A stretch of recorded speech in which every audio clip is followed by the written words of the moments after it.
Tila ipinagdiriwang na ni two-time Olympic gold medalist Carlos Yulo ang kanyang historic win sa pamamagitan ng pagpasyal nila ng kanyang nobya sa City of Love. Hinihintay naman siya ng kanyang mga kababata sa Maynila na proud sa layo ng kanyang narating. Nakatutok si Oscar Oida. Nag-explore sa City of Love kasama ang kanyang mahal, si two-time Paris Olympics gold medalist Carlos Yulo.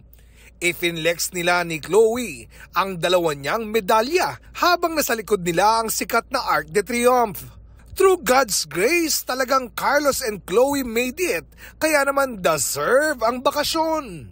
Ang POV ni Chloe, pinusuan ng libo-libong netizens. Namasyal din sila sa Disneyland Paris. Sabi pa nga ni Carlos, his inner child is happy. Dahil sa kanyang inukit na kasaysayan, marami na ang sumusubaybay kay Carlos at mga na-inspire na gumawa ng fan art. Merong leaf art kung saan bida siya. Aliw naman ang ideya ng isang netizen para sa isang magazine cover kung saan tampok si Carlos at kapwa Olympic gold medalist niyang si Heidelin Diaz. Ang Carlos Yulo fever, damang-dama rin dahil sa look-alike umano ni Golden Boy. Meet Andre, na di sa gymnastics gumagawa ng pangalan, kundi sa bodybuilding. Pag lumalabas po ako, pag nagpupunta po ako mall, napagkakamalan po talaga ako na si Carlos Yulo. Masarap sa feeling kasi parang feeling ko Olympia nga rin po ako. Eh kung galaw Yulo kaya, imbis na kamukha lang. Dito sa Leveriza sa Maynila, kung saan lumaki si Carlos, panay na rin ang tumbling ng mga bata. Para magaya nila, maging nila, gumanda din ang buhay nila, ma-achieve nila yung nangyari kay Yulo. Nakipagkwentuhan din tayo sa mga nakalaro ni Kaloy nung bata pa sila. Kalaro lang namin Block 1, 2, 3. Yung yayakapin ka po.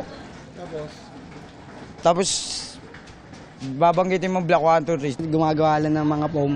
Tapos kanya-kanya na po tumbling yan.